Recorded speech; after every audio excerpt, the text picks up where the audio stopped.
கருப்பசாமி ஒரு 8 ஆண்டு காலத்துக்கு பின்னாடி போயிடுச்சு என் குதிரை. எப்படி 8 ஆண்டு காலத்துக்கு பின்னாடி போயிடுச்சு என் குதிரை. கருப்பசாமி நான் கொஞ்சம் ஒரு காலத்துல நல்லா இருந்தேன். நீ நல்லா இருந்தப்ப எல்லாமே கொஞ்சம் இடம் மண்ணு சொத்து அப்படின்னு பிரச்சனை இருக்குன்னு சொல்லுது இல்லையா? அப்படி பாத்தீங்களா கருப்பசாமி உனக்கு கொஞ்சம் நம்பளத்தை கொடுத்து பார்த்தாங்க, எதுவும் பண்ண முடியல, ஜாமீன் ஜெயிச்சு காமிச்சிச்சு. ஆனா கருப்பசாமி அங்க கோயில் கும்பாபிஷேகம் பண்றதுக்கு முன்னாடி ஒரு சடங்கு நடந்துச்சு உண்மையா?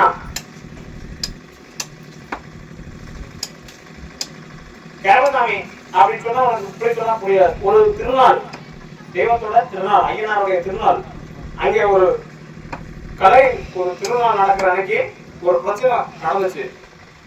அது பிடிக்கல. அவன் வந்த சாஞ்சு வைக்கன்னு சொல்லு சாமி உண்மையா? சாஞ்சு வைக்கடா. அப்ப வந்து உனக்கு கையாளெல்லாம் முடியாம நுழைஞ்சு போச்சு. 8 ஆண்டு காலமா நீ கொஞ்சம் செயல்பாடுல இறந்துச்சு உடம்பு அப்படின்னு சொல்லு உண்மையா பொய்யா? கருப்பசாமி அதை வந்து நானும் பார்த்தேன். என் குடும்பத்துக்கு கொஞ்சம் கொஞ்சமா அடி விழுகுது. பணம் வருது, காசு வருது, எல்லாம் கொடுக்குது. மகாலட்சுமி ஐயனாரும் கொடுக்குறாரு. எல்லாமே கொடுத்தாலும் நிம்மதிங்கிறது எனக்கு இல்ல சாமி. ஏதாவது ஒரு வகையில வந்து எனக்கு ஏதாவது ஒரு பிரச்சனை வருது. இதே பிரச்சனையே எனக்கு தெரிய மாட்டேங்குது. உள்ள இருக்கிறவன் இல்லைன்னா வெளியில இருக்கிறவன் இல்லைன்னு தெரியல கருப்பசாமி. அப்ப வந்து எவனா இல்லைன்னு பார்த்தேன். அவன் வந்து வெளியில இருந்த ஆளு உள்ள இருந்து உனக்கு வேலை ஆக்குறேன்டா. அப்ப வந்து ஒரு ஃபைனான்ஸ் பண்றியா? இந்த ஃபைனான்ஸ் கொஞ்சம் பிரச்சனையை அடியாகணும். அதே போல உன்னோட தொழில் உடங்கணும். கருப்பசாமி வீட்டில் இருக்க 50 பேரும் உடல்நிலை சரியில்லாம ஆகணும். அந்த வழக்கு கண்டு வேலி அப்படின்னு கொஞ்சம் கொஞ்சமா ஒரு பிரச்சனை உணா காட்டுது. என்ன ஆச்சு போய் பார்த்தேன். உங்க வீட்டுல ஒரு இறந்து ஒரு பெண்டையும் வந்து வீட்டு வாசல் நிற்கிறப்பா. அது இருக்கிறனால உயிரோட இருக்கேன், இல்லைன்னா இறந்து போயிடுவேன். குலசாமி போய் பார்த்தேன். எப்ப அவனுக்கு நான் பங்காளி, நான் இவனுக்கு மகள், எல்லாருக்கும் நானே தகப்பேன்.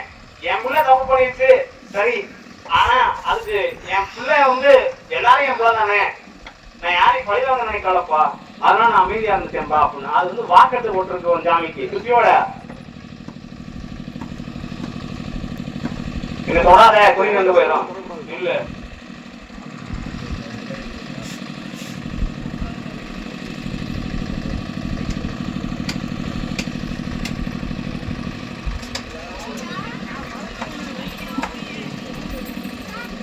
அப்படி பார்த்தேன்.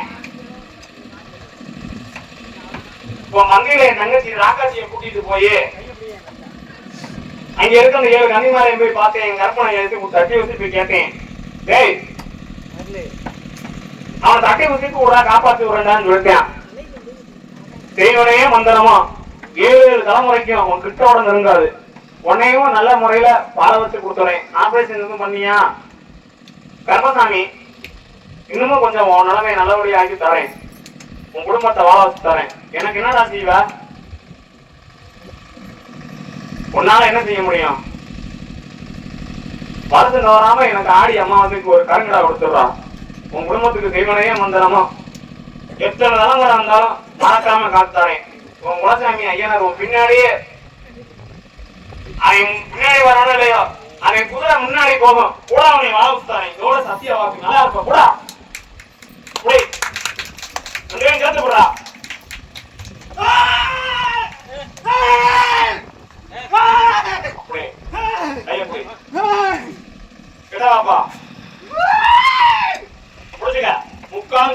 கருப்பசாமி என்னுடைய 18 சித்தர்களும், அந்த 64 ரிஷிமார்களும், அந்த 74 சன்னாசிகளும், அந்த 24 பரதேசிகளும், அந்த 21 மந்தியும் கட்டி அரசக்கூடிய ஹைகோர்ட் கருப்பசாமி கொடுத்த வாக்கம் கொடுத்த சொல்லும் நாரான காத்து கொடுக்குறேன்.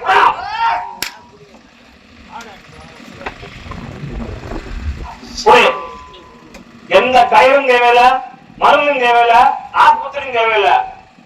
அப்பா எங்க இருக்கேன்னு கூப்பிட்டா என் வெள்ளை போல சத்தம் கேட்கும் கூட காப்பாத்துறேன்.